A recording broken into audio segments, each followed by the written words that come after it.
یارو تھوڑے دن اگر سکھ سے جینا چاہتے ہو تو ایک ہی علاج ہے، مالک کی رضا میں راضی رہو، نہ سمجھ آئے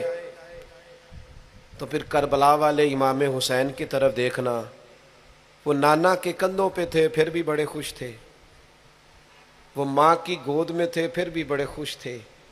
شیر خدا کی باہوں میں تھے پھر بھی بڑے خوش تھے، حسن کے ساتھ سفر حج پہ تو بھی بڑے راضی تھے، اور جس دن رجب کے مہینے میں مدینہ چھوڑ رہے تھے تو اس دن بھی کہہ رہے تھے مالک میں تیری رضا پہ راضی ہوں۔ اور حسین ابن علی رضی اللہ تعالیٰ عنہ نے ہمیں یہ معیار دیا ہے، جس دن شبیہ مصطفیٰ علی اکبر ان کے گھر میں پیدا ہوئے تھے، حسین اس دن بھی بڑے راضی تھے، اور جب اللہ اکبر کہہ کے زخم کھا کے جناب علی اکبر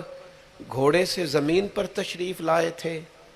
اور جوان بیٹے کو سہارا دے کر انہیں اٹھانا پڑے تھا، حسین اس دن بھی رب کی رضا پہ بڑے راضی تھے، اور جب چھوٹا سا بیٹا ان کی گود میں اس کی سانسیں اکھڑ رہی تھیں